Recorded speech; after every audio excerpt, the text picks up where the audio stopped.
Testing 1, 2, 3. Testing 1, 2, 3. Hopefully you can hear me clearly.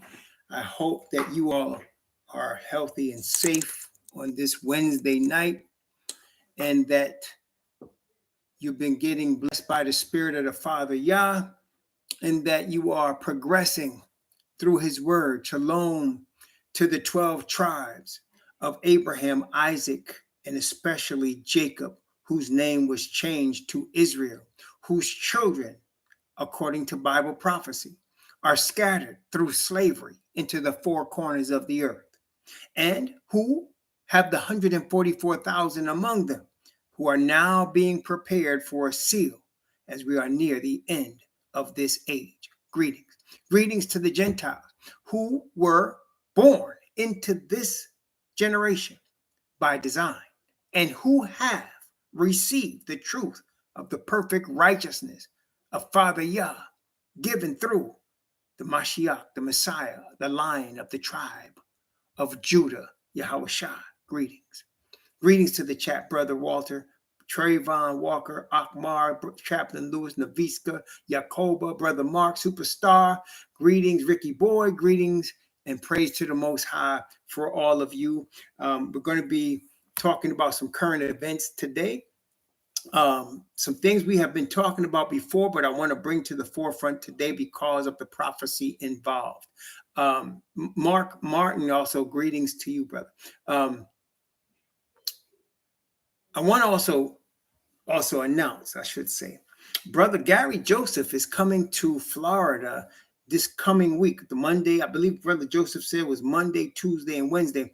And we're going to be performing by the grace of the Most High a baptism at his hotel in Tavares, Florida, on Monday evening.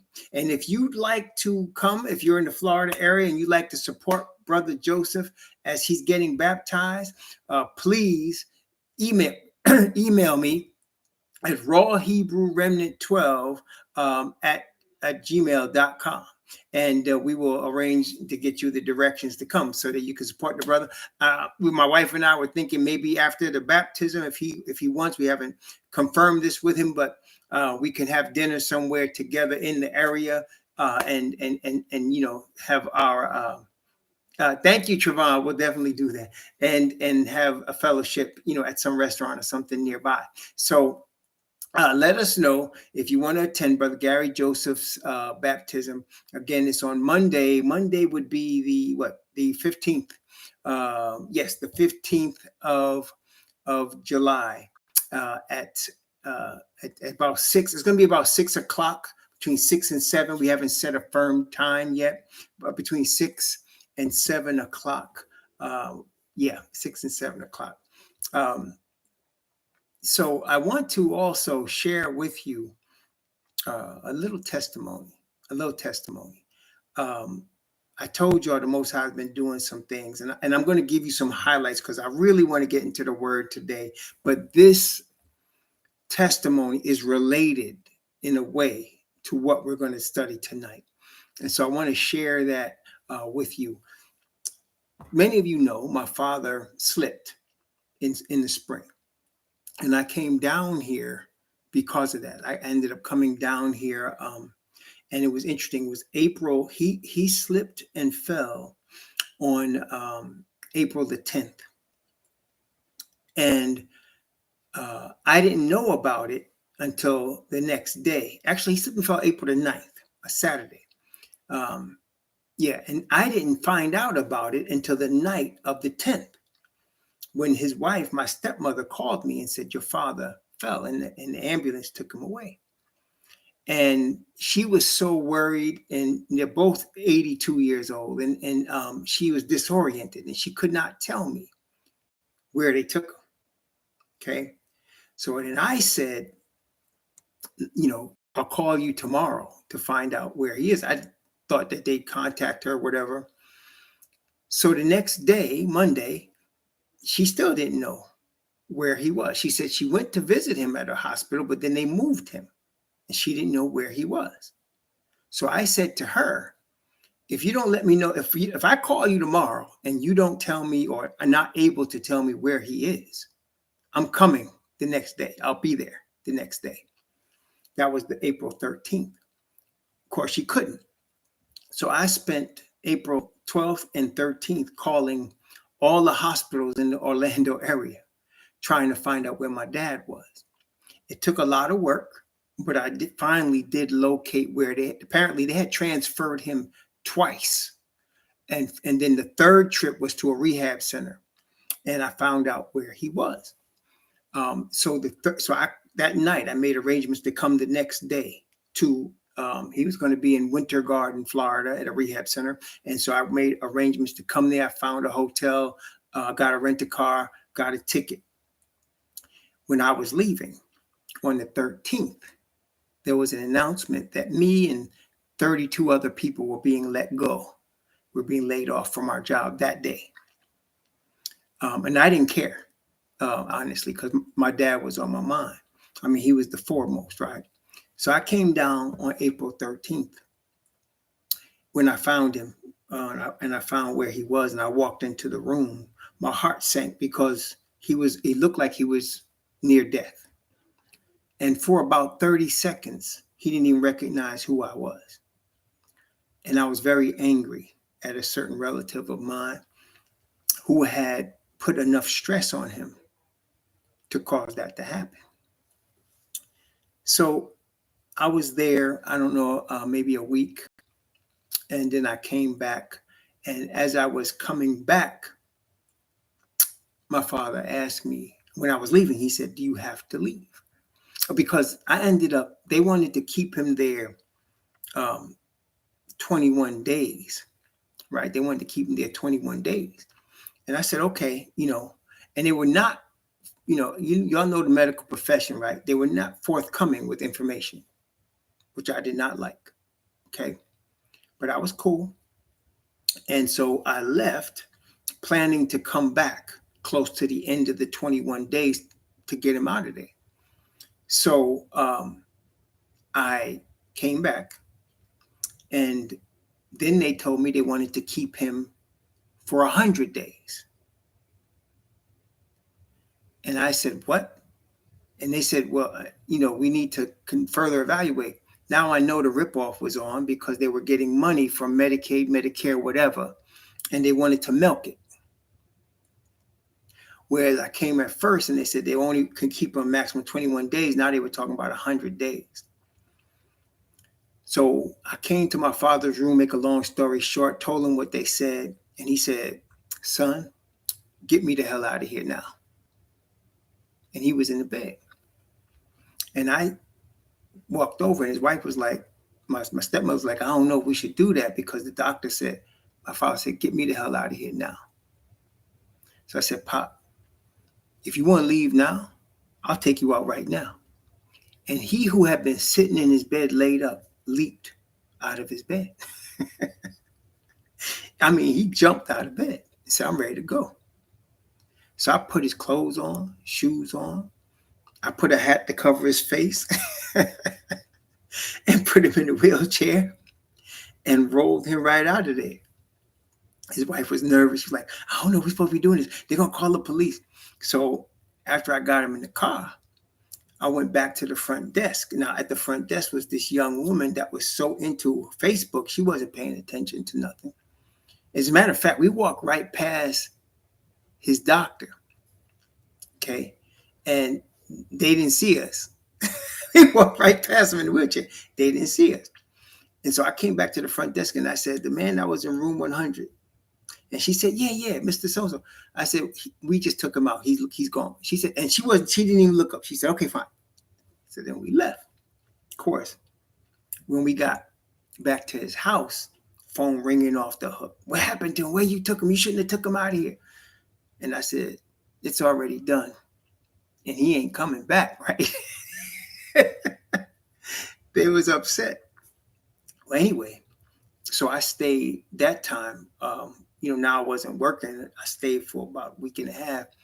And when I was leaving, my father, who has his ways, was brought up by parents that come literally out of sharecropping slavery in Florida back in the 20s and 30s. And he was raised that way, if you know what I mean. And he said something to me that he would have never said before. Because he said, I'm worried about you leaving. And then I said, Pop, I promise you I'll come back, every 6 months, when I get vacation time, when I get time for my job. And he said, does it have to be just every 6 months? Can you stay? My father would never say anything like that. He would never say anything like that. So that kind of broke me. And I came back and I told him, okay. Then his wife came, my stepmother came to me and said something she would never say. She said, what if you bought this house? Talking about their house. What if you bought this house and we moved into a facility? And then I said to her, Pop wants me to stay, but he didn't say nothing about buying his house, and I'm not going to fight with him over his house. She said, well, pray about it, like that. That same night, my father comes into this room I'm in right now and stayed till 2 o'clock just talking to me. He had never done anything like that my whole 61 years. I promise you. And so I knew something was up, that the Most High was doing something. So I left and I told both of them, I'm going to talk to my wife and we'll come back, And so it came to me to sell my house to my 2 daughters and my son-in-law if my father was going to let me buy his house. Because I could pass equity on to them where they wouldn't have, in this day and age, the way these housing market is, nobody could hardly buy a house. So I was going to pass my equity on to them. My father would pass his equity to me and my wife as we bought his. So my wife and I weren't into Florida. We were not. We liked where we were in Virginia. We liked in Northern Virginia where we lived. But because of my father and his wife, we loved them both. She said, okay, I'll come down. Now, in the interim, I was praying because I had got laid off my job. And I didn't feel comfortable trying to move to Florida without a job. Talking about buying a house too. And I prayed. And the Most High opened up a job for me before we even came back down here. That was for more money than the previous job, which is cool. So I came down here and it was a remote job, which is what we needed. And I informed the employer that I would be coming to Florida. And they said, no problem. I talked to the HR department about it, talked to my supervisors about it. Everybody said, fine. So my wife and I came down in June, this past June. And my wife, and I was looking for a sign from her also because, like I said, she didn't like Florida. Thought it was too crowded, too dirty, all that. I wasn't into it either, really. But she said, I love this place. She said, I feel drawn to it. That was a sign. Then we approached my father and he said, I want to sell you the house, just like that.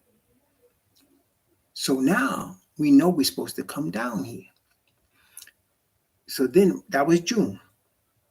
We sold our house to our kids at the end of June. Then I was telling you I was going to Mexico to get some work done, some finishing work done on my teeth, and I did. It was 4th of July weekend. I didn't use any, extra days. I went down there, did what I had to do, came back, and on the 6th or the 5th or the 6th of July, I get an email from my immediate supervisor saying, who told you could move to Florida? Now, I had emails where I sent them and they agreed, and I sent it to the HR lady. But apparently what happened is the CEO of the company found out that I was from, I guess, my boss's boss, that I was moving to Florida and disapproved it. This is after they all told me I could do it. And so when you're in a corporate situation, people do what they call covering your, covering your behind, right? So everybody went into cover the butt mode, CYA mode. And so there was like, nobody knew. And even though I had emails, nobody knew where I got this permission from. So he said, who gave you permission to go to Florida? I said, you guys. They said, no, we didn't. Then we had a meeting with him, my boss, and my boss's boss. Nobody gave permission. Now, my boss's boss, I said, I sent you a direct email and you gave me permission to go there to move. Well, I don't remember doing that. I said, I can show you the email. I don't need you to show me the email. So then I told him, I said, I've already made plans. I'm going to Florida. Then they told me, if you don't prove that you're staying in Virginia, we're going to have to let you go. You have to prove that you're living in Virginia. You cannot go to Florida. And they were very adamant. They were telling me, you cannot go there. We want you in McLean, Virginia, when we have our next meeting. And they sent me an email from HR. For Monday, you need to prove you're in Virginia. And I was still going to be there. But the 14th of July, I got a permission to drive down to Florida, bring my car, do stuff, and move down here. And I had applied for the days off, and they gave me permission. And they know they did. It was in writing. So 14th, my wife and I, 13th, we headed out. We were in Savannah, Georgia. No, we were in North Carolina, I think. I can't remember. We might have been in Georgia. I get another message from my boss's boss. Are you coming to work today? He asked me, knowing that I wasn't, because I had gotten a permission for the days off. And I said, I put the request in writing. You approved the request. Why are you asking me now about this? Now I knew what it was. So he said, I don't remember approving that. Now I know what's going on. So what I did that Thursday, July 14th, I put in a resignation letter.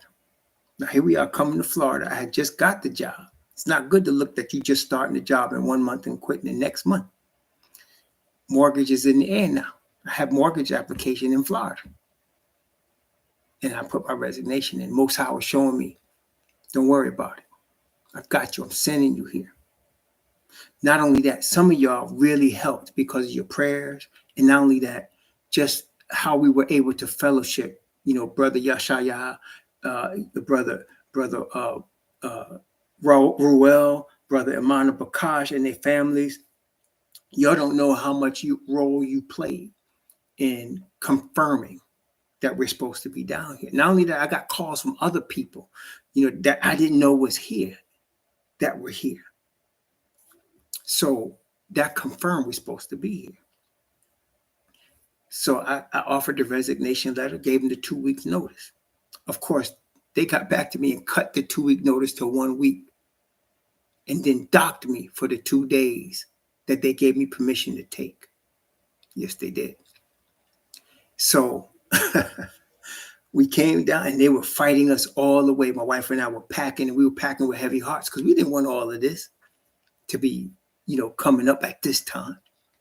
Well, brethren, we were just trusting the Most High. And yesterday, I got a job offer for more money than the last job. Not only that, I got 3 other pending offers for more money than the one I just accepted.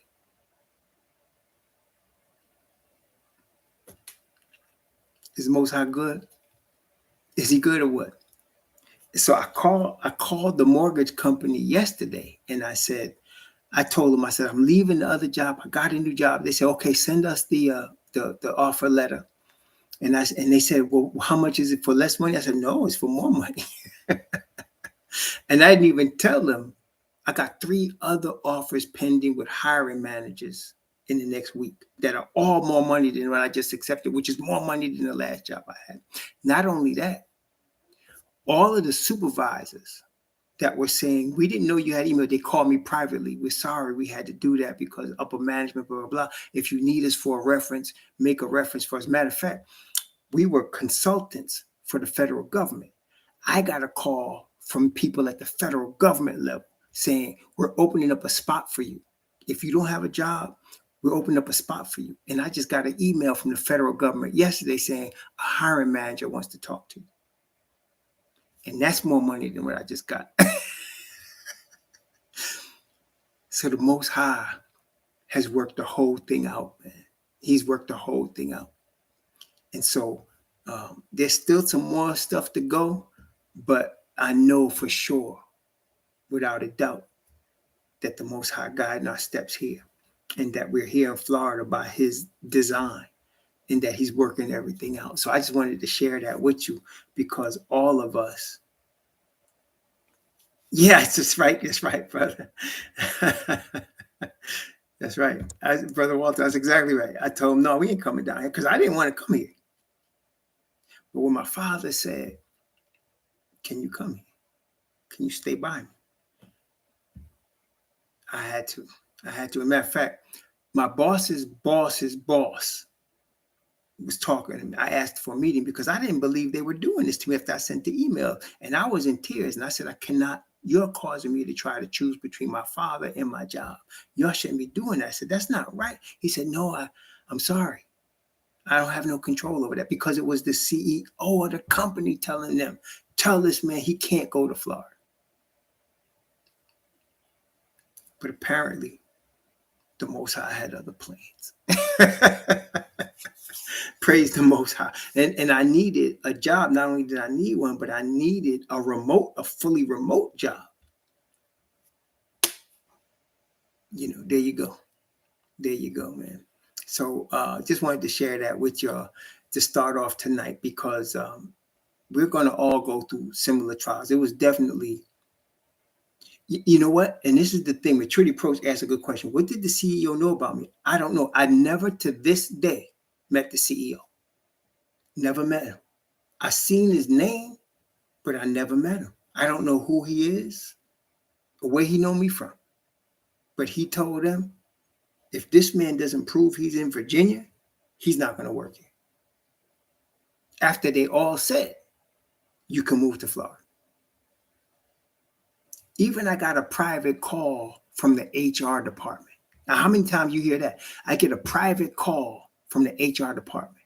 I just want to let you know, this is not right what they did. HR. I get a private call from the government client. Listen, we're going to set something up for you on the government side. That's the Most High. So what I did, because of the fact that, it looks funny on your resume that you start in June and end in July. That doesn't look good, right? So I put a reference list together, and in the beginning of the list were the people from my company and from the government side, so they can call, right, and say, what kind of worker? Because they told me, I asked the government lady, I said, were you guys happy with my work? She said, you a rock star. That's how good you are, what you did. You a rock star. She said, I told them, she said, I told your company, they better bring me somebody just like you. Otherwise, we're going to be upset at them. The Most High was blessing my work, but enemy was angry. And see, brother, I'm saying that to you, for you guys to understand, you're going to be attacked. And then I told you the tribulations that come from within, from your family. You're going to be attacked. People are going to betray you. You must stay cool, especially family. I lost my cool that Friday. That was Thursday, the 14th of July. We got here Friday, and then stuff blew up here, which is why I couldn't do the Bible study that night. My head was all messed up. I was about to hurt somebody. But I had the Most High is so gracious and merciful that when I come back to him, he calmed me and he said, look, let it go. He said, don't worry about it. It's going to work. And I had to trust him. And I'm praising him today for what he did. Okay, praising him for what he did. And he's going to show this forth in all of his people. Okay, we are not, brethren, we are a scattered nation. We're not a denomination in somebody's building, in somebody's conference, somewhere that everybody knows in the world. We are scattered children of Yah, his chosen people. And it's more important that he knows who we are and that together we know who each other are than the world, because the glory goes to the Father. You understand? The glory goes to the Father. So I just wanted I wanted to share that with you. I told you I was going to share the blessings that the Most High have been doing for us. But I wanted to wait till officially I got an offer letter, which happened. I got an offer, which happened yesterday. And I praise the Most High for that. Now, if you guys remember, I've been telling you, especially on Wednesday nights, and some of you can bear witness. I've been saying to y'all, watch the governor of Florida. Have y'all heard me say that? I've been telling you, watch the governor of Florida. His name is Ron DeSantis. And why do I say watch the governor of Florida? I'm going to say something now that unless you are really, and please read your Bible, read this book. Start in Genesis. Now, I'm not talking about here and there. I mean, start in Genesis, go through the Revelation, and then start again. As I'm studying this book, and as we study prophecy, and we're going to talk about a little bit more about that tonight, I'm going to say something now that's going to sound crazy, but it's the truth. The next U.S. president is more than likely the last one. Okay? The next U.S. president is more than likely going to be the last U.S. president. For those of us awaiting the kingdom, this is good news, because we will have no more death after that, no more disease. Matter of fact, let's read the promise in the word in Revelation, and let's get two witnesses. Revelation chapter 21. Revelation chapter 21. Yes, I'm telling you, the next U.S. president is probably the last one. And I believe it's going to be the Florida governor, Ron DeSantis. And I'll tell you why in a few minutes. But Revelation chapter 21, beginning at verse 1. And I'm going to read from verse 1 down to verse 5. Revelation chapter 21, from verse 1 to verse 5. And we're going to give at least two witnesses here. We could give more, but let's start with two. This is John's witness. And I saw a new heaven and a new earth.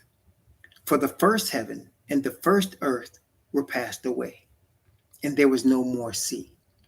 And I, John, saw the holy city, New Jerusalem, coming down from Yah out of heaven, prepared as a bride adorned for her husband. And I heard a great voice out of heaven saying, Behold, the tabernacle of Yah is with men, and he will dwell with them, and they shall be his people, and Yah himself shall be with them, and be their most high. And Yah shall wipe away all tears from their eyes, and there shall be no more death, neither sorrow nor crying, neither shall there be any more pain, for the former things are passed away. And he that sat upon the throne said, Behold, I make all things new. And he said unto me, Write, for these words are true and faithful. So when I say we're dealing with the last U.S. president, I'm saying we're about to embark on a kingdom where there'll be no more death, no more sorrow, no more pain, no more affliction, okay? No more lies. But before we get there, and I'm going to give you the second witness in a minute, but before we get there, Daniel chapter 12. Daniel chapter 12 and verse 1. Daniel chapter 12 and verse 1. Daniel 12:1. And at that time shall Michael stand up, the great prince which standeth for the children of thy people.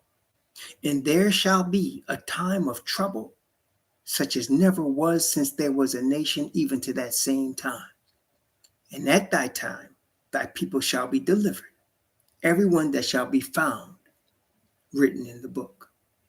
So between now and that Revelation 21 verses 1 through 5 coming to pass, There's going to be a time of trouble such as never was since there was a nation. And brothers and sisters, we're at the beginnings of it right now. Are you seeing the results of the fires, the tornadoes, the hurricanes, the earthquakes? Are you seeing the results of the wars, of the diseases, of the crime? Are you seeing the dark powers control things? And you seeing the greed of the powerful and the poverty of the poor? Are you seeing these things on an intensity that you've never seen before? The opioid epidemic, the drugs, the types of drugs where even the smell of them can cause somebody to have to go to the hospital, and people are taking them, like fentanyl, and combining with heroin, cocaine. The intensity of these things on all levels at an all-time high. We are at the beginning right now. Okay. I told you I was going to give you a second witness to revelation. In the mouth of 2 or 3 witnesses, let every word be established. So let's look at Isaiah. Isaiah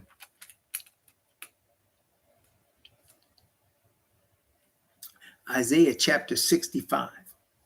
Isaiah chapter 65. Isaiah 65. I want to give you 3 witnesses in the mouth of 2 or 3 witnesses. And in this case, there's multiple witnesses. So I'm going to give you 3 witnesses. I gave you John's witness. Now I'll give you Isaiah's witness. Isaiah 65, beginning at verse 17 and going from verse 17. I'm going to go from verse 17 down to verse 25. Isaiah 65 from 17 to 25. For behold, I create new heavens and a new earth, and the former shall not be remembered, nor come to mind. But be ye glad and rejoice forever in that which I create. For behold, I create Jerusalem a rejoicing, and her people a joy. And I will rejoice in Jerusalem, and joy in my people. And the voice of weeping shall be no more heard in her, nor the voice of crying. There shall be no more thence an infant of days, nor an old man that hath not filled his days. For the child shall die 100 years old, but the sinner being 100 years old shall be accursed. And they shall build houses and inhabit them, and they shall plant vineyards and eat the fruit of them. They shall not build and another inhabit. They shall not plant and another eat. For as the days of a tree are the days of my people, and mine elect shall long enjoy the work of their hands. They shall not labor in vain, nor bring forth for trouble, for they are the seed of the blessed of Yahweh, and their offspring with them. And it shall come to pass that before they call, I will answer. And while they are yet speaking, I will hear. The wolf and the lamb shall feed together, and the lion shall eat straw like the bullock, and dust shall be the serpent's meat. They shall not hurt nor destroy in all my holy mountain, saith Yahweh. That's the second witness of Revelation chapter 21. Let me give you a third witness. I'm going to go to Micah. I think it's Micah I want. I'm going to go to Micah chapter 4. I'm going to go to Micah chapter 4, and I'm going to read from verse 1 in Micah chapter 4 down to verse 7. Micah chapter 4 from verses 1 to verse 7, the third witness of the coming kingdom. Again, there are multiple witnesses in the Bible. I could probably give you at least 3 more different ones. I wanted to give in the Bible principle that we always follow. In the mouth of 2 or 3 witnesses, let every word be established. Every doctrine is established in the mouth of 2 or 3 witnesses, not one witness. I gave you John as a witness. I gave you Isaiah as a witness. This is the prophet Micah as a witness. This is Micah chapter 4, beginning from verse 1 down to verse 7. But in the last days it shall come to pass that the mountain of the house of Yahweh shall be established in the top of the mountains, and it shall be exalted above the hills, and people shall flow into it. And many nations shall come and say, come and let us go up to the mountain of Yahweh, to the house of the Most High of Jacob, and he will teach us of his ways, and we will walk in his paths. For the law shall go forth of Zion, and the word of Yahweh from Jerusalem. And he shall judge among many people, and rebuke many strong nations afar off, and they shall beat their swords into plowshares, and their spears into pruning hooks. Nation shall not lift up a sword against nation, neither shall they learn war anymore. But they shall sit every man under his vine and under his fig tree. None shall make them afraid, for the mouth of Yahweh of hosts have spoken it. For all the people will walk every one in the name of his God, but we will walk in the name of Yahweh our Most High forever and ever. And in that day, saith Yahweh, I will assemble her that halteth, and I will gather her that is driven out, and her that I have afflicted, and I will make her that halted a remnant, and her that was cast far off a strong nation. And Yahweh shall reign over them in Mount Zion, and from henceforth even forever. That's another witness of the eternal kingdom that's soon to come. Now, as we have studied the book of Revelation, and we have studied the 666, and we have come to the conclusion that 6 is man's number, that the first doctrine that Satan introduced to Eve and introduced to the earth of sinners was that man can be God. He said, Yah doth know that in the day you eat of this tree, ye shall be as gods, knowing good and evil. That's the second one. The first one was, ye shall not surely die.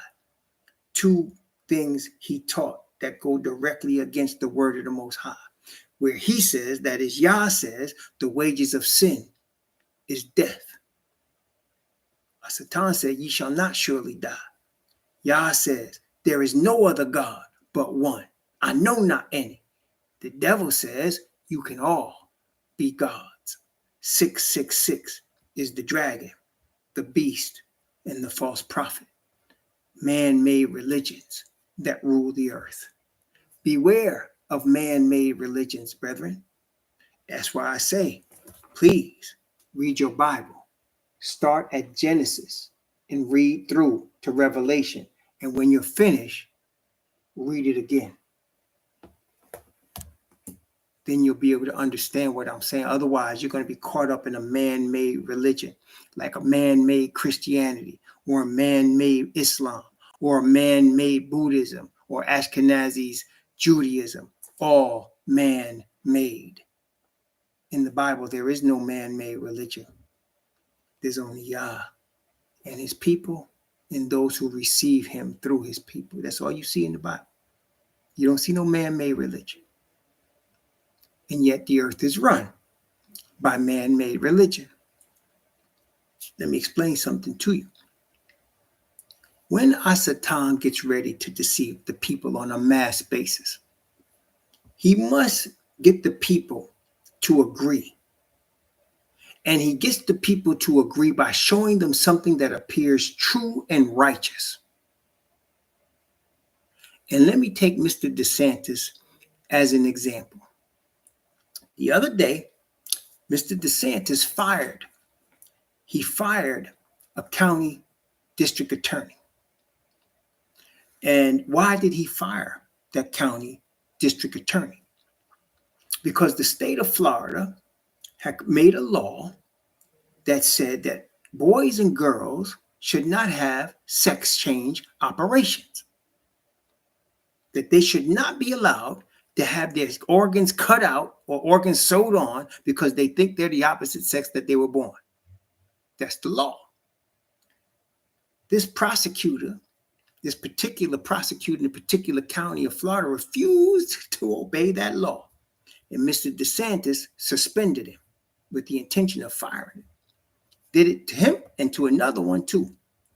Now, you and I, being followers of this book, understand that he just did what was right. Mr. DeSantis did what was right. He should have fired those perverts. Mr. DeSantis is an ardent supporter of Donald J. Trump. Why is that important? United States of America, say what you want about Donald J. Trump. And I didn't support him. I didn't support Biden either. Just to let y'all know, I'm not Democrat or Republican. But I will say this. 70 million people, 70 million, voted for Donald J. Trump in the last election. Yeah, they say he lost the election, and maybe he did. I'm not going to say he did because they said he did. I'm not going to be like, some conspiracy that he didn't win or whatever. But 70 million people voted for him. That's a lot of people. Okay? I don't believe he'll be able to run in the next election for various reasons. Various reasons. He will not be able to run in the next election. But his doctrine of Trumpism will cause 70 million people to follow whoever takes up that mantle. Enter Ron DeSantis. He's already talking about law and order. That's one of the code words, law and order. It is a setup that they allow guns to be all over the place and all of these shootings all over the place, because when a guy comes along and cleans it up, everybody's going to be happy. When he comes along and puts a stop to it. I remember in New York City, during the crack era, some of y'all from New York remember, there were shootouts all the time. People were going crazy. You couldn't ride the subway in the last car at certain times because during the crack era, you might have caught some problems. And then, of course, they were fighting over turf. One of my favorite rappers, y'all remember Big L. He got gunned down in the back, shot 9 times because his brother had bodied somebody over a crack turf. And that was Big L was the retaliation. See, and that kind of thing was going on a lot in the 80s and 90s. Then came a man named Rudolph Giuliani. And he put a stop to the whole thing. Became a hero in New York. Now, he is as corrupt as they come. But he put a stop to all that, and the people overwhelmingly voted for him. Now, with Mr. DeSantis, you're going to see a cessation of these mass shootings. You're going to see him stop abortion. Listen, again, I'm not Republican, but I don't believe in killing babies. And the United States kills a lot of babies. The intention of Planned Parenthood was to kill Black babies. That was the intention of Margaret Sanger creating Planned Parenthood, to kill Black babies. Okay? But it backfired because you start seeing a lot of Caucasian women who want to be professionals delay having children and abort children when they didn't want them. And that caused the problem. This is the problem. In the United States of America, the birth rate of Caucasian people is below replacement level. Replacement level birth rate is 1.9. You need 2.1 to maintain a race. They're now below 1.9. And they're worried about it. That's why you see marches of people, of Caucasian males saying, "You will not replace us." It's ridiculous being that they're still in the majority, but they're feeling that the tide changing and they're rebelling against it. Hence, this is why Mr. Trump won a lot of their support. And now DeSantis is going to take what Trump did and move it to a new level. I will say to you, look up his background and tell me if you don't see the beast there. Those of you who follow the Revelation series and understand who the beast is, look at Mr. DeSantis' background and see if he's not educated and reared and trained by the beast. Watch this man. The only way I'm telling you he will not be president is if some scandal comes up. But generally speaking, when they're grooming, and that's what people do, you guys don't realize it, people vote for somebody, but they're all being conditioned to vote for somebody. You're grooming a guy from before. Okay? Watch him. Because very well, he could be your next president and the last one. And being the last one, he will be the guy that presides while the time of trouble, such as never was, comes out. And let me tell you, I'm telling you all of this to say this. And this is what I always tell the people. The sign. In fact, let me test some of you guys that have been in the study. Some of you have been studying your Bible, have read through it. So many of you have already read through your Bible and have gone to your second or third reading and praised the Most High. Let me ask you, the world is looking for a sign, right? The world is looking for an antichrist, right?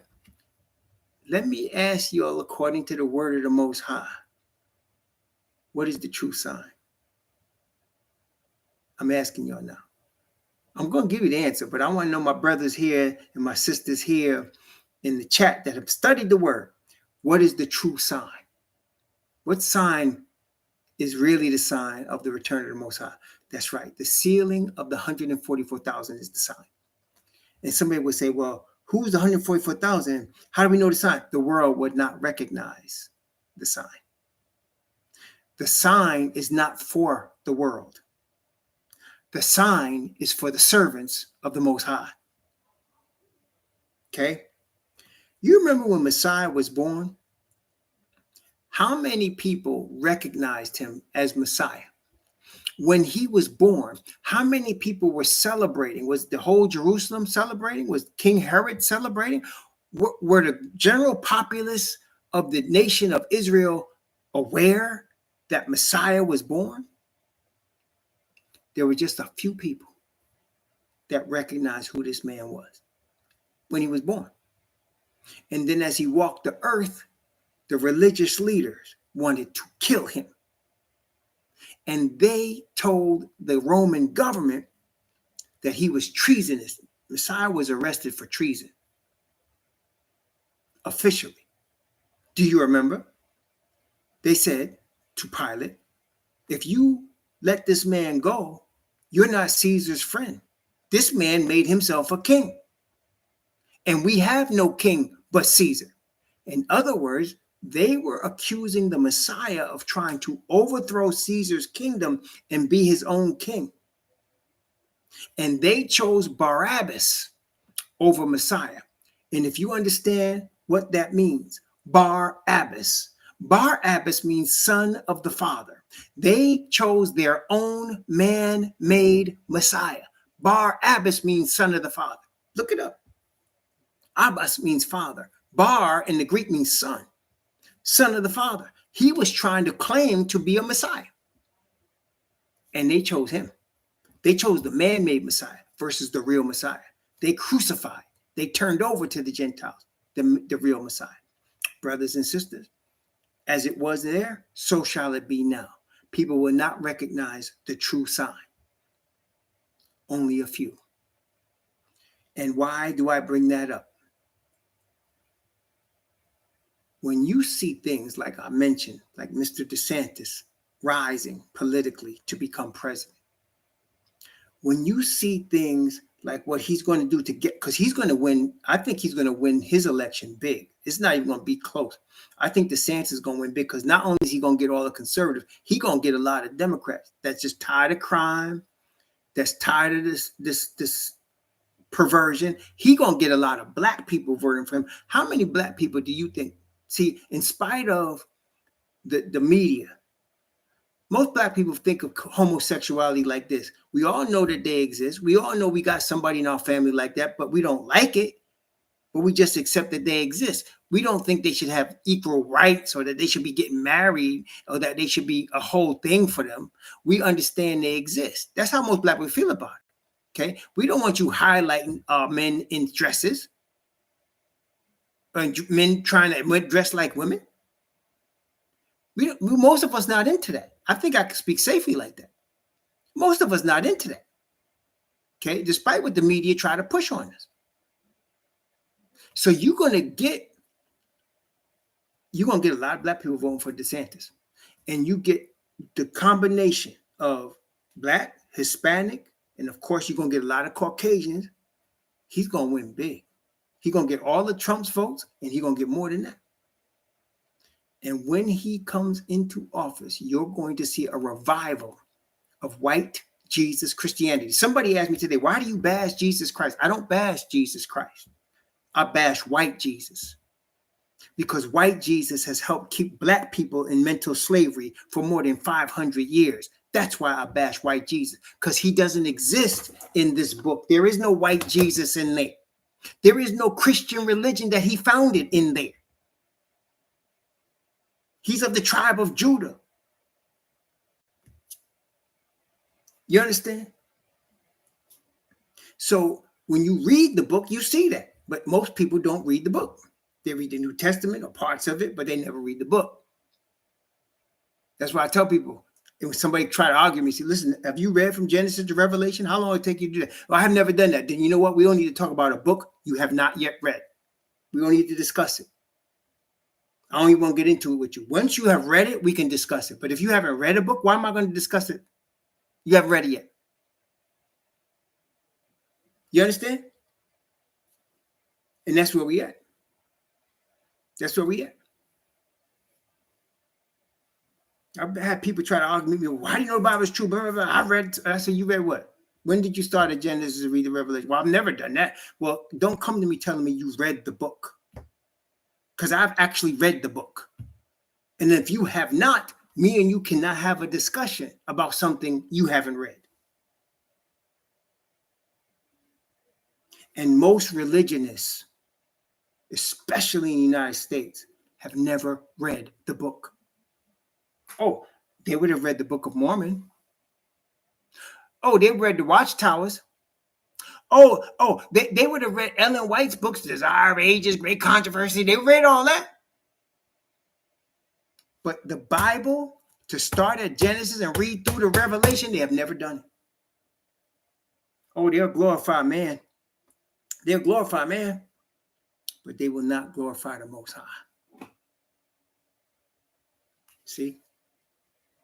And so that's why when you see these things, what we are seeing with Mr. DeSantis, what we are seeing with the rise, you're going to see a rise of white Jesus Christianity. It's going to rise. And people are going to be going to church. You're going to see a lot of people more going to church than you see now. There's going to be a revival. And when you see that, what that is, and this is what I want to bring to y'all, what that is Asatan's reaction to the 144,000. See, brethren, the world doesn't see the 144,000. The Father and Messiah and the angels of heaven are working with us on a day-by-day, hour-by-hour basis, preparing us for what we're getting ready to go through, preparing us by trials and tribulation, preparing us by faith walks, preparing us with our own family coming at us, preparing us. Because we're about to go through a bridge of fire. And nobody in the earth knows it except us and the Father.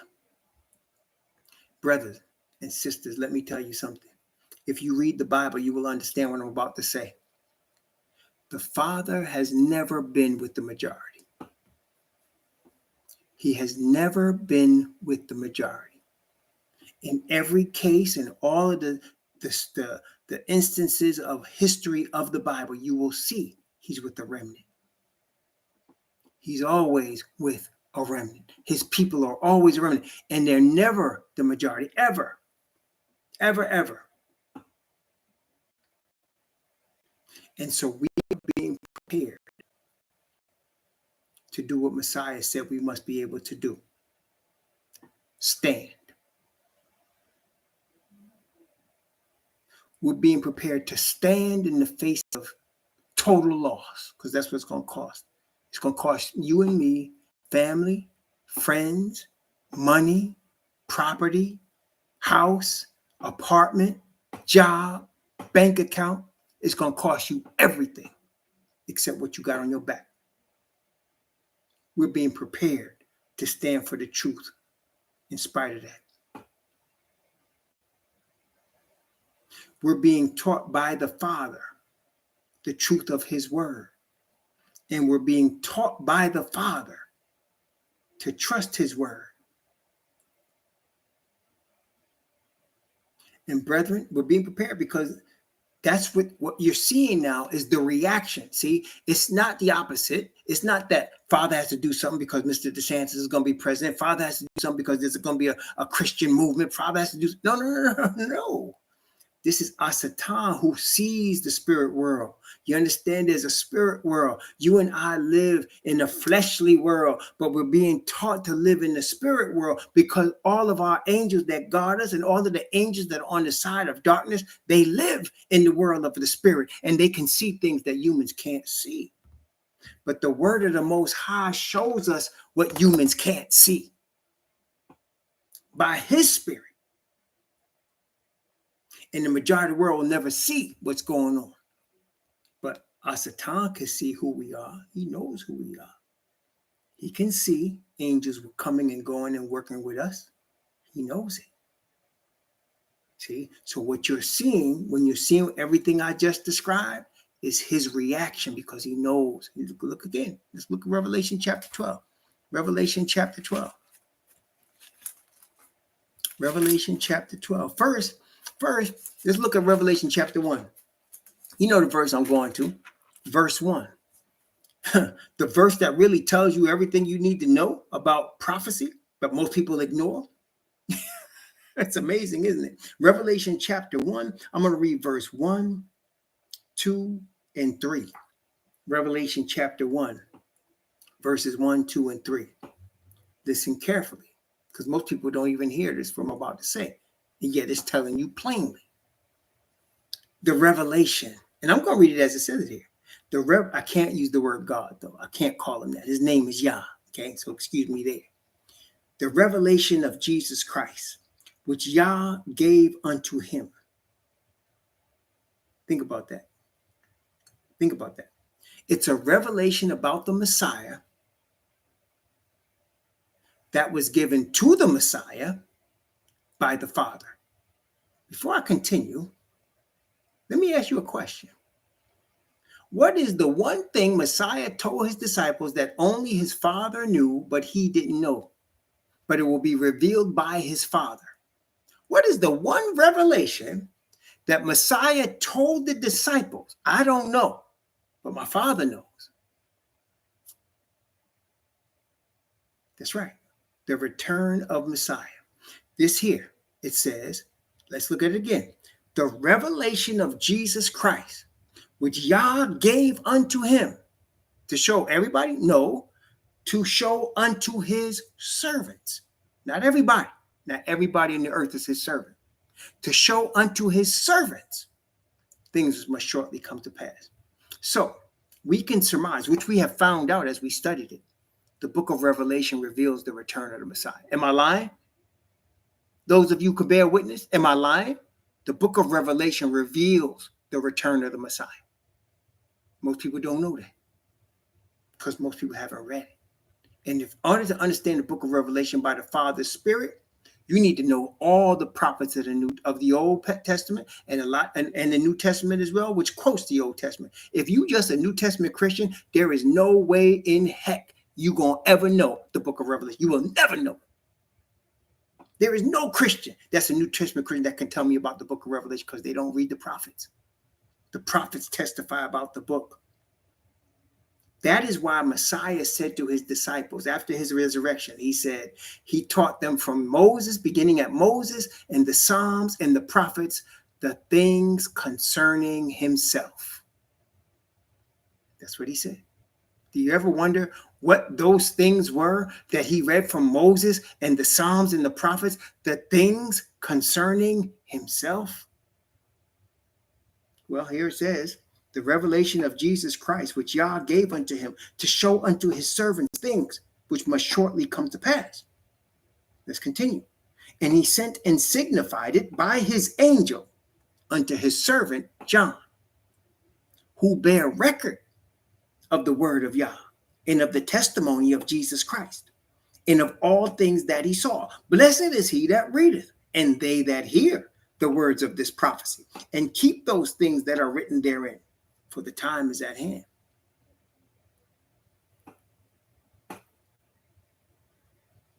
So this book reveals what the Father told Messiah.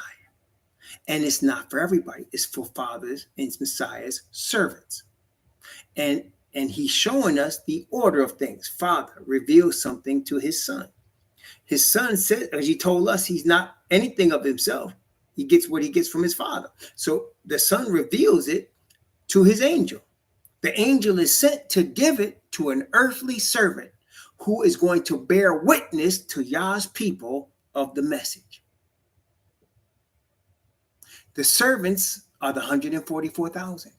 And they're being prepared to receive that message and to give that message to the rest of the servants still in Babylon. It's a final message. It's a final call because the time is short. Revelation chapter 12. Revelation chapter 12. That's right. Revelation. That's right, brother boy. Revelation chapter 12. Revelation chapter 12.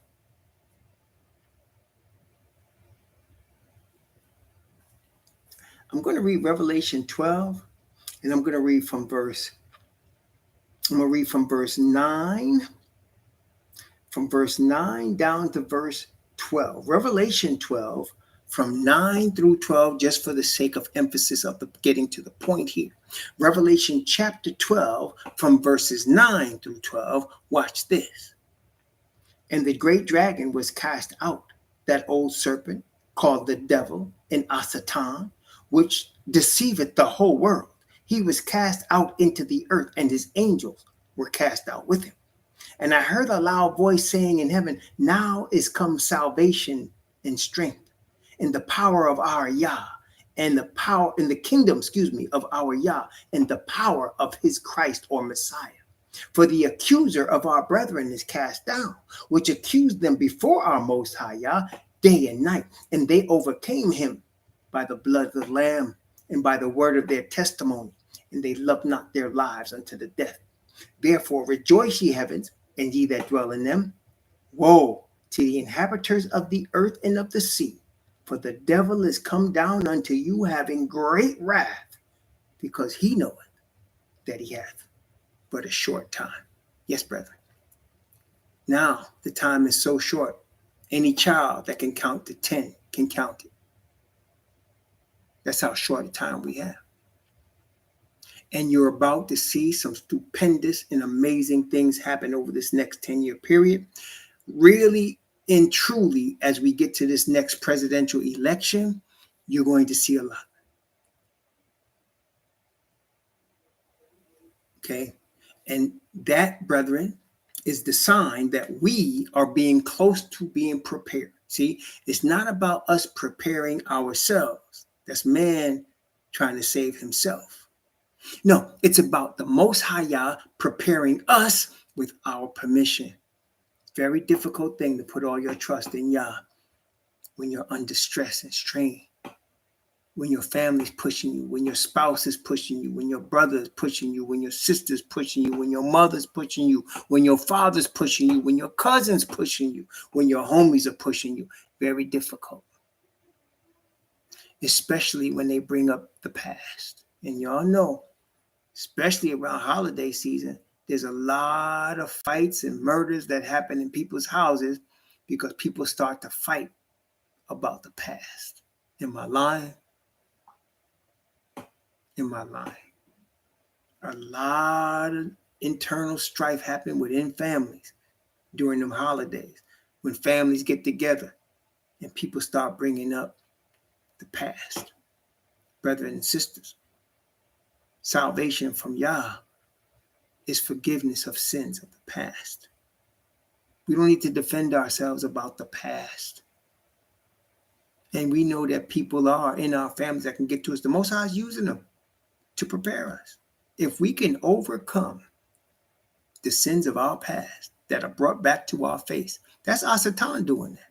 If we can stand firm on the promise of the perfect righteousness of the Father and of his grace in the face of those things, we can stand against anybody outside, right? Right? That's the preparation. You know, spouses have hate for spouses. Family have internal strife, and grudges that's been held for decades, hatred and anger among brothers, sisters, siblings, cousins, people that grew up together. There's a lot of that, and there's going to be more. It's a test for us. We're going to have to go to our Father many times, and He'll give us the grace to overcome. But it's not easy. I ain't going to sit here and lie to you telling you it's easy. It's not easy. But it's our preparation. It's our preparation to stand for the truth, to stand on Father's righteousness, to stand in His grace, to stand on His word and not be moved. That's what we're being trained for. And so I say, the signs of this week, what Mr. DeSantis did, cheers. You're going to get a lot of people cheering him, and he's going to do more than that. Well, look at his background. I just tell you, go Wikipedia his background. He's being set up to run. He's being set up to be president. That's how they do it. They create the whole background. Watch him. That's all I say. And I don't think it's any coincidence Father Yah sent us to Florida. Here we are in the Sunshine State. And a lot of y'all brethren are here too. You know that, right? A lot of y'all brethren are here. Some of y'all come from New York. Some of y'all come from other places. And we've been all brought here. I don't know why, except the preparation. The preparation, right? Here we are. Yep, here we are.